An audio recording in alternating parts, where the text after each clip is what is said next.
গল্পের দ্বিতীয় পর্বতে আমরা দেখতে পাই আমাদেরকে অতীতের সিন দেখানো হয়, যেখানে ট্রেনিং গ্রাউন্ডে ধরা পড়ার পর হেইজু বলেছিল, আমার শত্রু যদিও অসৎ পথ অবলম্বন করে তাহলে আমিও সেই কাজটি করব। এই কথাগুলো বলে সে তখন চলে যায়। তার কথাগুলো শুনে লিয়ান হাসতে থাকে। পরের দিন চিন্তায় হেইজু অবস্থা অনেক বেশি খারাপ হয়ে যায়, কারণ বড় মুখ করে তো প্রিন্সের সাথে বেয়াদবি করে এসেছিল। আমি এখন যদি এই অবস্থায় অপরাধে যদি স্কুল থেকে বের করে দেয় তাহলে সেই সময় আমার কি হবে। আর তখনই তার ক্লাসমেট এসে বলে, তাড়াতাড়ি এসো, নোটিশ বোর্ডে কি লেখা আছে দেখো। পরের সিনে দেখে নোটিশ বোর্ডে লেখা আছে, এখন থেকে ট্রেনিং গ্রাউন্ড সবার জন্য খোলা থাকবে, সমস্ত ক্লাসের বাচ্চারা এখন থেকে নির্দ্বিধায় সেখানে গিয়ে প্র্যাকটিস করতে পারবে। তারপর আমরা আর্চারি ম্যাচের দিন দেখতে পাই, যেখানে রে টিমে হেইজু ছিল, তার টিমে জিউন হু ছিল, অপরদিকে ব্লু টিমে লিয়ান ছিল, আর তার পাশে মিনসুক ছিল। এখানে তো মিনসুক হেইজুর নামে অনেক বেশি উল্টোপাল্টা কথা বলতে থাকে। এইসব কথা শুনে লিয়ান বলে, চুপ করো, আর কখনো যদি তোমাকে উল্টাপাল্টা কথা বলতে দেখি তাহলে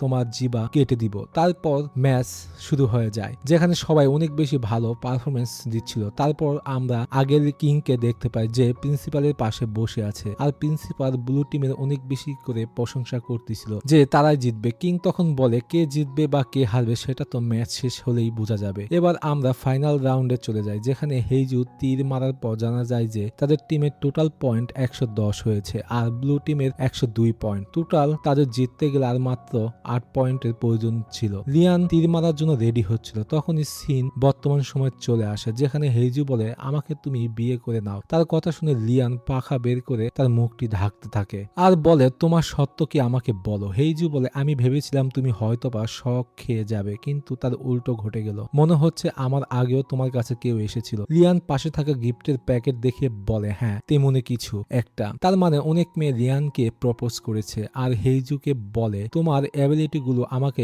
বলো, কেন আমি তোমাকে বিয়ে করব। হেইজু তখন বলে, সে বড় একটা কোম্পানি সিইও, তার অনেক টাকা আছে, তার ফ্যামিলির অনেক ধনী ব্যক্তি, তাছাড়া সে অনেক বেশি সুন্দরী। আরো বলে, তুমি আমাকে বিয়ে করে নাও, কাজ শেষ হয়ে যাওয়ার পর আলাদা হয়ে যাব এবং ডিভোর্সের ব্লেম সম্পূর্ণ আমার উপর নিয়ে নিব। লিয়ান তখন বলে, এইসব ছাড়া কি আর কিছু আমাকে দেওয়ার মতো তোমার কাছে আছে। এ পাশে বাইরে থেকে আয়রানের সার্ভেন্ট তাদের কথা শোনার চেষ্টা করতেছিল, তখনই সেখানে চৈহিয়ন চলে আসে আর বলে, এটা আমাকে দাও, আমি গিয়ে ভিতরে দিয়ে আসতেছি। তারপর ভিতরে এসে দেখে হেইজু সে অনেক বেশি রেগে আছে। লিয়ান বলে, ওইটা সাইডে রেখে তুমি এখনই বের হয়ে যাও। চৈহিয়ন খাবারটি রেখে কোনো মতো ভেগে চলে যায়। পরের দিন দুহি হেইজুকে এত বেশি খুশি দেখে বলে, তুমি ঠিক আছে তো। সেখানে যাওয়ার পর তারা তোমাকে কি কোনো উল্টাপাল্টা ইনজেকশন দিয়ে দিয়েছে, এত বেশি হাসতেছে কেন। হেইজু বলে, শয়তানটা আমাকে রিজেক্ট করে দিয়েছে। তার হ্যাপি ফেসটি মুহূর্তের মধ্যেই অ্যাংরি ফেসে পরিণত হয়ে যায়। তখনই আমাদেরকে রাতের ফ্ল্যাশব্যাক দেখানো হয়, যেখানে লিয়ানের থেকে রিজেক্ট হওয়ার পর হেইজু তার কারণ জানতে চাইলে লিয়ান বলে, ওয়াইল্ড অ্যাবিলিটি ও বিউটি থেকেও আমার অনেক বেশি কিছু চাই, যেটি আমার কাছে অনেক বেশি প্রয়োজন। হেইজু বলে, তোমার এমন কি চাই। বর্তমান সময়ে দুহিকে বলে, সে অসভ্যটা, সে আমার কাছে ভালোবাসা চেয়েছে। দুই হেসে বলে, আমি যেমনটি ভেবেছিলাম তার থেকেও প্রিন্স অনেক বেশি রোমান্টিক। এটি শুনে হেইজু সে অনেক বেশি রেগে যায়। অপরদিকে হিয়ন লিয়ানকে বলে, গত রাতে আপনি তাকে অনেক খারাপ ভাবে রিজেক্ট করেছেন, আর একটু নরম ভাবে বললেও তো পারতেন। এ পাশে হেইজু দুহিকে বলে, যাই হয়ে যাক না কেন আমি কোনোভাবে হার মানতে পারবো না। এ পাশে আয়রান মেয়ে দেখতেছিল আর বলে, যত বেশি মেয়ে থাকবে খেলা তত বেশি জমবে। তারপরে হেইজু ছবি বের করে অ্যাসিস্ট্যান্টকে বলে, আমি এই মেয়েটির সাথে দেখা করতে চাই। এ পাশে হেইজু তার পিআর ম্যানেজারের সাথে ছিল, সে অনেক বেশি ভয় ছিল। হেইজু তখন বলে, সে লিয়ানকে বিয়ে করতে চায়, আর লিয়ানের ব্যাপারে সম্পূর্ণ তথ্য তুমি খুঁজে বের করো। ম্যানেজার সে তখন এই কাজে পুরো দমে লেগে পড়ে। পরের সিনে দুহিকে ম্যানেজার একটা পেন ড্রাইভ দেয় আর বলে, এটার মধ্যে প্রিন্সের সকল ডিটেলস রয়েছে, সে কোথায় যায়, কি করে, কি খায়, সবকিছু এখানে আছে। দুহি পেন ড্রাইভ নিয়ে চলে আসে। এ পাশে লিয়ান সেই হর্স রাইডিং করতেছিল, তখনই সেই জায়গায় সেই সময় হেইজু পৌঁছে যায় আর বলে, আমি তোমাকে অনেক মিস করেছি। মানলাম 2 দিন হয়েছে, তারপরে আমি তোমাকে অনেক বেশি মিস করেছি। তারপর জিজ্ঞেস করে, তুমি রয়্যাল গ্রাউন্ড ছেড়ে কেন এখানে এসেছো। লিয়ান বলে, রয়্যাল গ্রাউন্ড আমার কাছে বন্দি বন্দি মনে হয়। হেইজু বলে, এখানেও তোমার বন্দি বন্দি মনে হবে। এরপর তাকে তার লুক দেখিয়ে ইমপ্রেস করার চেষ্টা করে। লিয়ান সেও তার দিকে তাকিয়ে থাকে। এরপর তাকে রেখে অপোজিট ডাইরেকশনে যেতে থাকে। তারপর লিয়ান এক জায়গায় খাবার খেতে আসে। কিছুক্ষণ পরে সেখানে হেইজুও চলে আসে। তারপরের সিনে লিয়ান ড্রাইভিং করতে বের হয়, সেখানেও হেইজু পৌঁছে যায়। এরপর প্রিন্স মুভি থিয়েটারে যায়, সেখানেও হেইজু ছিল। জগিং করতে গেলে সেখানেও হেইজু ছিল। লিয়ান তাকে দেখে সে এইবার ভেগে যায়। তারপর লিয়ান হিয়নকে বলে, এই মেয়েটির কি সমস্যা, আমি যেখানে যাই সেখানে সে আসে। অপরদিকে হেইজু সে তার অফিসে ছিল। তখনই তার ভাবি দা অং কল করে বলে আজকে তো বাবা তোমাকে একটা ছেলের সাথে ডেটে যেতে বলেছে। পাশে থেকে তাইজু সেও সবকিছু শুনতেছিল। কল কেটে দা অং তাকে অ্যাড্রেসও পাঠিয়ে দেয়। তারপরে সিনে একটা এক্সিবিশন ডেটে তাকে আমরা দেখতে পাই। এখানে তারা দুইজন বিয়ে নিয়ে কথাবার্তা বলতেছিল। হেইজু এখানে একটা বিড়ালের পেন্টিং দেখে আর দেখে এটি তো লিয়ানের প্রাইভেট কালেকশন। সে তখন ছেলেটিকে বলে আমার বাবা তোমার সাথে বিয়ে দিতে চায় যেন তার বিজনেস অনেক বেশি বড় হয়ে যায়। এর মধ্যে সে আরেকটি বিড়ালের পেন্টিং দেখে, এটিও লিয়ানের প্রাইভেট কালেকশন ছিল। তারপর ছেলেটিকে বলে আমি তোমাকে বিয়ে করতে রাজি আছি, কিন্তু তোমার সকল বিজনেস ও সয় সম্পত্তি সব আমার নামে লিখে দিতে হবে। তখনই সেখানে সেক্রেটারি চই হিয়ন পৌঁছে যায় আর হেইজুর সাথে তার দেখা হয়ে যায়। রাতের বেলা হেইজু সে বাড়িতে ফিরে যাচ্ছিল, তখন সে কল্পনা করে ওই ছেলেটি তাকে রিজেক্ট করে দিয়েছে। হেইজু বলে আমি জানতাম তো। এ পাশে হিয়ন লিয়ানকে বলে আচ্ছা এমনটি তো নয় যে কুইন আয়রান হেইজুর সাথে হাত মিলে আর তার কথাই হেইজু এই সব কিছু করতেছিল। লিয়ান বলেন না, আমি ভালো করে কুইনকে চিনি, সে কোনোদিনই কোনো কমনারের সাথে হাত মিলাবে না। তখন হিয়ন বলতে থাকে আচ্ছা তারা দুইজন যদি ফাইট করে তাহলে কে জিতবে। আমি হেইজু ব্যাপারে খোঁজ খবর নিয়েছি, সে নাকি অনেক ভালো ফাইটার। এদিকে আয়রান বসে বসে সে অতীতের কথা ভাবতেছিল। তখন আমরা আগের কিংকে দেখতে পাই, সে লিয়ানের বড় ভাই ছিল। সেখানে বসে সে চিঠিতে লিখতেছিল যে সে কিং এর পথ থেকে সরে যেতে চায়। তারপর সেখানে আয়রান চলে আসে আর বলে তুমি এমনটা কিভাবে করতে পারো, তাহলে প্রিন্সের কি হবে। কিং তার কথা কোনো কিছুই না শুনে সে শাহী মোহর চিঠিতে লাগিয়ে দেয়। আয়রান তখন অনেক বেশি রেগে কাগজটি নিয়ে এসে ছিঁড়ে ফেলে আগুন লাগিয়ে পুড়িয়ে দিয়ে চলে যায়। আর সেই কাগজের আগুন থেকে পুরো প্যালেসে আগুন লেগে যায়। কিংকে মৃত অবস্থায় প্যালেস থেকে বের করা হয়। সেখানে লিয়ানও ছিল। সে তখন বলতে থাকে আমার ভাইয়ের ছেলেটি সে এখন কোথায়। তখনই লিয়ানের ঘুম ভেঙে যায়। সেও অতীতের এই সব কিছু নিয়ে স্বপ্ন দেখতেছিল। সকালবেলায় হিয়ন তাকে দেখে বলে মনে হচ্ছে গত রাতে তুমি ভালোভাবে ঘুমাতে পারোনি। এ পাশে আয়রান কিংকে রেডি করে দিচ্ছিল আর বলে লিয়ান সে 4 দিনের ছুটি নিয়েছে, এর মাঝে আমাদেরকে দেখাতে হবে যে তাকে আমাদের কোনো প্রয়োজন নেই। এ পাশে লিওন বসে বসে কিং এর কথা ভাবতেছিল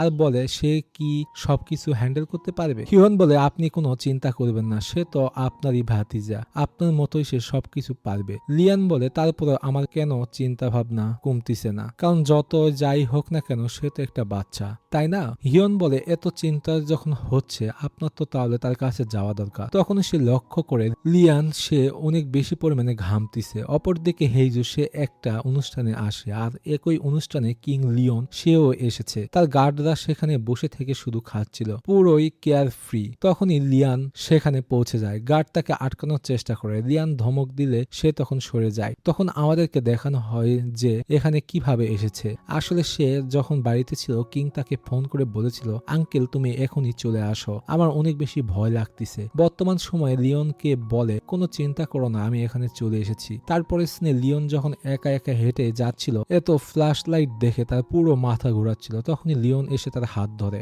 নেয়। তারপর আমরা তাদেরকে স্টেজে দেখি কিং কিছু অ্যাওয়ার্ড বিতরণ করতেছিল। এখানে হেইজু সে একটা অ্যাওয়ার্ড পায়। সে স্টেজে এসে কিংকে বলে আপনি কি এটি আমার মাথায় পরিয়ে দিতে পারবেন। কিং তার মাথায় তখন পরিয়ে দেয় আর লিয়ান তখন তাকে ফ্লাওয়ার দেয়। হেইজু সেই সময় তাকে বলে এটি তো ফর্মালিটির ফ্লাওয়ার, তোমার কাছে কি মনে হয় না যে তোমার নিচ থেকে কিছু ফ্লাওয়ার দেওয়া উচিত আমাকে। এরপর তাদের ফটো ক্লিক করা হয়। এরপর বাইরে এসে হেইজু কিছু সেলফি তুলে সে সেগুলো পোস্ট করে। এর পাশে আমরা জিউনহুকে দেখতে পাই। সে হেইজুর অ্যাওয়ার্ড পাওয়ার বিষয়টি জানতে পেরে তখনই তার সাথে দেখা করতে যাওয়ার জন্য বের হয়ে যায়। এর পাশে কিং একা একা বাড়িতে ফিরে যাওয়ার কারণে তার অনেক বেশি মন খারাপ হয়ে যায়। যাই হোক সে যাওয়ার পর হিয়ন লিয়ানকে নিয়ে অনেক বেশি টেনশনে পড়ে যায় কারণ সে অসুস্থ। এ পাশে হেইজু সে তখন মাথার টুপি দিয়েছিল। তখনই সেখানে পৌঁছে যায় জিউনহু। অ্যাওয়ার্ড পাওয়ার কারণে তখন তাকে কংগ্রাচুলেশন জানায়। এরপর আমরা তাদেরকে রেস্টুরেন্টে দেখি। জিউনহু বলে এবার অন্ততপক্ষে টুপিটি খোলো, এটি অনেক বেশি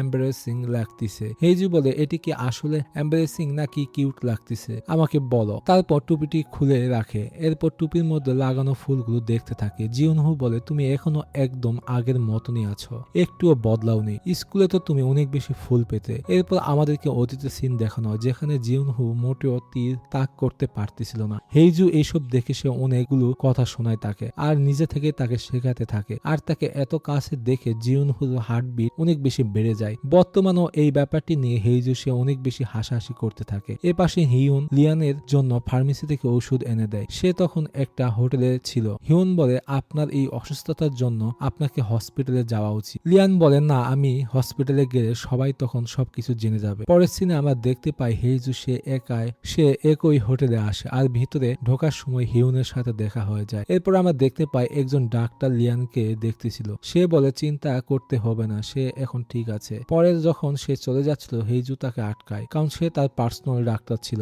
আরো বলে বাইরে গেলে বলবেন আপনি শুধু আমার চিকিৎসা করার জন্য এখানে এসেছিলেন। ডাক্তার তখন বুঝতে পারে লিয়ানের ব্যাপারটি সিক্রেট রাখতে হবে। অপরদিকে আয়রান কিংকে অনেক বকাঝকা করতে থাকে, আমি তোমাকে সেখানে তোমার নিজের যোগ্যতা প্রমাণ করার জন্য ওখানে পাঠিয়েছিলাম আর তুমি সেটি না করে উল্টো লিয়ানকে ডেকে নিয়েছো। তারপর অ্যাসিস্ট্যান্ট আয়রনকে বোঝাচ্ছিল তার উপর এত রাগারাগি করবেন না, সে তো এখনো বাচ্চা। আয়রন বলে তাকে বকাঝকার সময় আমি আমার স্বামীর ঝলক দেখেছি, তাই এখন আমার অনেক বেশি ভয় হচ্ছে। অপরদিকে হেইজু হিউন ও তার জন্য বার্গার নিয়ে আসে। এরপর বার্গার খেতে খেতে বলতেছিল লিয়ানের তো এখন রয়্যাল প্যালেসে থাকা দরকার, সেখানে গেলে তো আরো অনেক বেশি কমফোর্টেবল মনে হবে। হিউন বলে মোটেও না, সেখানে সে অসুস্থ হয়ে পড়লে প্যালেসের সকল ডাক্তাররা 24 ঘন্টা তাকে ঘিরে ধরে বসে থাকবে, আর সে যদি হসপিটালেও যায় তার অসুস্থতার খবরটি চারিদিকে ছড়িয়ে পড়বে, তাই তার এখানে থাকাই সব থেকে বেশি উপযোগী। আর তখনই তার মোবাইলে একটা মেসেজ আসে। সে তাড়াহুড়া করে হেইজুকে বলে তুমি তাড়াতাড়ি লুকিয়ে পড়ো, কুইন সে এখানে চলে আসতেছে। পরের সিনে আয়রানের জন্য সে দরজা খুলে দেয়। সে সোজা বেডরুমের দিকে যায় আর বিছানার মধ্যে লিয়ান ছিল না। সে যখন পাশ থেকে বের হয়ে আসে আর আয়রানকে দেখে হিয়নকে বলে এই যে মহিলাটি এসেছে তাকে এখনই বাইরে যেতে বলো, আমি তার সাথে পরে দেখা করব। আয়রান সে তখন বাইরে চলে আসে, তবে সে এখানে হেইজুর পার্টস দেখতে পায়। আবার সে ভিতরে ঢুকে এবং হেইজু লিয়ানকে একসাথে দেখে ফেলে। তখন লিয়ানকে বলে তোমার এই ব্যাপারে আমাকে ভালো একটা ব্যাখ্যা দিতে হবে। পরের দিন সকালে হেইজু আরামসে ঘুমাতে থাকে। সেই সময় দুহি তাকে কল করে বলে তোমার ফোনের লোকেশন অন করো, আমি এখনই আসতেছি। আসলে এই খবরটি সারা দেশে ভাইরাল হয়ে যায়। হেইজু লিয়ান নাকি তারা দুইজন ডেট করতেছে। হেইজু নিউজটি দেখে সে অনেক বেশি খুশি হয়ে যায়। দুহি আরো তাকে অনেকগুলো ছবি দেখে বলে তোমাদের হোটেলে আসা ও যাওয়ার ছবিগুলো রিপোর্টাররা তুলেছে, তারা তোমার ডক্টরের সাথে কথা বলেছে। এখন মানুষ এটিও বলতেছে যে তুমি ডক্টর দেখিয়েছ, তার মানে তুমি লিয়ানের সন্তানের মা হতে চলেছ। হেইজু এইসব শুনে সে অনেক বেশি হাসতে থাকে। এই সব কিছু করেছে আয়রান। তখন সে বলতে থাকে হেইজু আসলে একটা কমনার, এখন আমি দেখতে চাই লিয়ান একজন রয়্যাল হয়ে এই কমনারের ব্যাপারটি কিভাবে সে সামলায়। এ পাশে দুহি হেইজুকে বকে যাচ্ছে, সে এসব কথা কোনো কিছুই মনে করে না। এ পাশে হোটেলের বাইরে গাড়িতে বসে লিয়ান হিয়নকে বলতেছিল তার বাড়িতে নিয়ে যাওয়ার জন্য। তারপর সিনেমা দেখতে পাই হেইজুকে রয়্যাল প্যালেসে ডাকা হয়েছে আর তার সাথে দুহি ছিল। হিয়ন দুহিকে আটকে দিয়ে বলে এটা একটা পার্সোনাল মিটিং, হেইজু ও লিয়ানের মাঝখানে অন্য কেউ যেতে পারবে না। তারপর তারা মিটিং এ বসে। লিয়ান এখানে তার কাছে ক্ষমা চায়, আমার জন্যই তুমি শুধু শুধু একটা স্ক্যান্ডালের মধ্যে ফেসে গেলে, এখন বলো এর ক্ষতিপূরণ হিসাবে এখন আমাকে কি করতে হবে। হেইজু আবারও সে লাল খামটি বের করে, যেটি খুললে বোঝা যায় এর মাঝে সেখানে শুকনো কিছু ফুল ছিল। হেইজু বলে এগুলো হচ্ছে ফ্লাওয়ার অফ অনার, যেগুলো আমি তোমাকে হারিয়ে আবার পেয়েছিলাম। তারপর আমাদেরকে ফ্ল্যাশব্যাক দেখানো হয়, এটি আর্চারি ম্যাচের সেই ফাইনাল সময়ের ঘটনা ছিল। এইবার লিয়ানের তীর ছোড়ার পালা, কিন্তু সে ইচ্ছে করে তীর বাঁকা করে ছুড়ে দেয়, যার কারণে সে হেরে যায় আর হেইজু সে জিতে যায়। কিন্তু এই ঘটনায় হেইজু মোটেও সে খুশি ছিল না, কারণ সে ভালো করে বুঝতে পেরেছিল যে সে নিজের যোগ্যতায় জিতেনি, বরং লিয়াং জিতেছিল দেখেই সে জিততে পেরেছিল। বর্তমান সময় লিয়ান তাকে বলে আমি অতীতে এমন মানুষের কাছে হেরে গিয়েছিলাম যাকে আমি ইচ্ছে করলে হারাতে পারতাম। হেইজু বলে দেখো, আমি তোমাকে শুধু রয়্যাল টাইটেলের জন্যই বিয়ে করতে চাই, যেন সবাই আমাকে সম্মান করে, কারণ এই জীবনে আমি কখনো আমার প্রাপ্য সম্মান পাইনি। লিয়ান তখন বলে তোমার শুধু একটা টাইটেল চাই, বলে সে তখন চুপচাপ থাকে। এরপর বলে আচ্ছা ঠিক আছে, একটা প্রিন্সকে বিয়ে করার জন্য তুমি রেডি হয়ে যাও। এটিও মাথায় রেখো যে এখন থেকে পুরো পৃথিবী তোমার এগেনস্টে চলে যাবে, তাদেরকে ফেস করার জন্য রেডি থেকো। হেইজু সে তখন অনেক বেশি খুশি হয়ে যায় আর তারা একে অপরের দিকে শুধু তাকিয়ে থাকে। তারপর আমাদেরকে দেখানো হয় তারা দুইজন প্যালেসে চলে আসে। সেখানে অনেক রিপোর্টাররা ছিল যারা তাকে স্ক্যান্ডেল নিয়ে অনেক ধরনের প্রশ্ন করতে থাকে। আর তখনই গাড়ি থেকে হেইজুকে বের করে এটি দেখে রিপোর্টাররা আরো অনেক বেশি করে ছবি তুলতে থাকে। থাকে। তারপর তারা দুজন ভিতরে চলে আসে। তখন আমাদেরকে ফ্ল্যাশব্যাক দেখানো হয়। লিয়ান বলেছিল আমি তোমাকে বিয়ে করব, কিন্তু এর আগে তোমার একটা কাজ করতে হবে, সমস্ত মানুষদেরকে তোমার সাইডে করতে হবে। হেজু বলে আচ্ছা ঠিক আছে, সব হয়ে যাবে। এরপর আর কি, পিআর টিমকে সে কাজে লাগিয়ে দেয়, যারা বর্তমান তাদের দুইজনের ব্যাপারে সুন্দর সুন্দর সব আর্টিকেল, ছবি সবকিছু ভাইরাল করতে থাকে, যেখানে তারা লেখে হেইজু সে অনেক বেশি সুন্দরী, অনেক বেশি স্মার্ট, তাদের দুজনকে একসাথে অনেক বেশি সুন্দর লাগতেছে, হেইজু প্রিন্সের জন্য একদম পারফেক্ট। এমন আরো অনেক কিছু তথ্য নিউজ ও সোশ্যাল মিডিয়াতে ভাইরাল করতে থাকে। যাই হোক, তারপর তারা দুজন যখন ভিতরে আসে, কোর্ট লেডি লিয়ানকে বলে কুইন আপনার সাথে দেখা করতে চায়। লিয়ান বলে কাল সকালে আমি দেখা করব। কোর্ট লেডি বলে না না, তিনি আপনার জন্য ওয়েট করতেছেন, এমনকি তিনি এখনো খাবারও খাননি। তখন লিয়ান হেইজুকে বলে তুমি এখানে থাকো, আমি তার সাথে দেখা করে আসি। হেইজু তখন বলে আমি কি একা থাকবো? লিয়ান হেইজুর তখন চুল ঠিক করতে থাকে। মাত্র কিছুক্ষণের ব্যাপার, একটু ওয়েট করো, আমি চলে আসব। অপরদিকে আয়রান নিউজ রিপোর্টগুলো সে পড়তেছিল। তারপর সেখানে লিয়ান চলে আসে। আয়রান তখন বলে এইসবের জন্য তুমি কখন আমার কাছে ক্ষমা চাইবে? এইসব তুমি কি করেছো? তুমি তাকে প্যারিস অব্দি কেন নিয়ে এসেছো? লিয়ান বলে আমি কেন ক্ষমা চাইবো? আমি সবকিছু স্বীকার করতে এসেছি, আমি তাকে বিয়ে করতে চাই, আর এই বিয়ের আগেই প্রেগনেন্সির ব্যাপারে আপনি তো ভালো করে জানেন। আয়রান তার কথা শুনে চুপ হয়ে যায়। লিয়ান বলে চিন্তা করবেন না, আমি এমন কিছু করব না। তারপর লিয়ান বাইরে এসে হিয়নকে দেখে বলে তুমি এখানে, তাহলে হেজুর পাশে কে আছে? তারপর সিনে এসে দেখতে পায় কিং লিওনকে সে রেমেন খাওয়াচ্ছে। তারপর সে কিংকে জিজ্ঞেস করে তুমি এখানে কেন? কিং বলে আমার ঘুম আসতেছিল না দেখে আমি তখন হাঁটতে বের হয়। তারপর হেইজু আমাকে বলেছে খালি পেটে কখনো ঘুম আসে না, তাই তো আমি এখানে বসে এখন রেমেন খাচ্ছি। লিয়ান তারপর দাসীকে হুকুম করে কিংকে তার রুমে নিয়ে যেতে। তারপর হেইজু বলেছিল একটা রেমেনই তো, এই নিয়ে এত সিক্রেট করার কি আছে? তুমি তো তাকে পুরোটা খেতেও দিলে না। লিয়ান বলে তুমি হয়তো বা কুইনকে ভালোভাবে চেনো না, সে যে কোনো কিছু নিয়ে ঝামেলা পাকিয়ে ফেলতে পারে। তারপর সে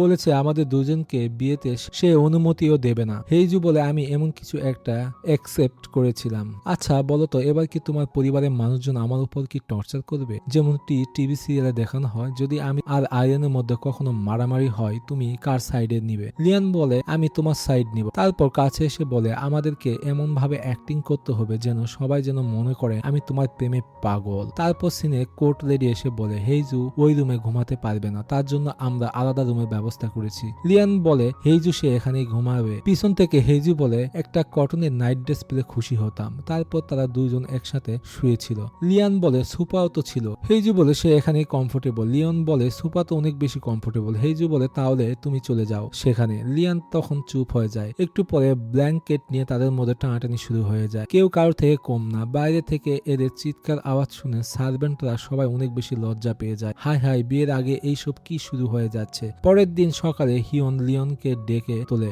কত কাজ পড়ে আছে, আপনি এখনো ঘুমাচ্ছেন? মিস হেইজু সে কখন উঠে চলে গিয়েছে। লিয়ানের এই হেয়ার স্টাইল দেখে আমরা বুঝতে পারি সে রাতভর ঘুমাতে পারেনি। অপরদিকে হেইজু সে অফিসে চলে আসে। দুহি দেখে বলে গতকালকে যে ড্রেস পরে তুমি গিয়েছিলে, তুমি কেন আবার এই ড্রেস পরে এসেছো? মানুষ তোমাকে দেখে কি ভাববে? হেইজু বলে তাদের ভাবার জন্যই তো আমি এই ড্রেসটি পরছি, তারা ভাবুক যে গতকাল রাতে আমি কোথায় রাত কাটিয়েছি। অপরদিকে সং ওন কিং এর সাথে দেখা করতে আসে আর তাকে জিজ্ঞেস করে আপনি কি ভালোভাবে ঘুমিয়েছিলেন? কিং বলে না। সং ওন বলে কেন ঘুমাননি? কাল রাতে কি আবার আপনি আপনার বাবার স্বপ্ন দেখেছেন? তখন আমাদেরকে অতীতের সিন দেখানো হয়। সং ওন কিং এর বাবা লিয়ানের ভাইকে বিয়ের জন্য রেডি করতেছিল। এখানে তিনি বলেন ক্রাউন প্রিন্স আপনি ভয় পাবেন না, আমি সবসময় আপনার পাশে থাকবো। তখনই সেখানে লিয়ান চলে আসে। সং ওন তাকে আটকানোর চেষ্টা করে। কিং তোমাকে তার সাথে দেখা করতে বারণ করেছেন। লিয়ান তাকে ইগনোর করে আর তার বড় ভাইয়ের কলার ধরে আর বলে আগে যা কিছু হবে সবকিছুর জন্য তুমি দায়ী থাকবে। আমি তোমাকে শেষে একটা সুযোগ দিয়েছিলাম, এখন থেকে সামনে যা কিছু হবে তোমাকেই সবকিছু সামলাতে হবে। বর্তমানে সং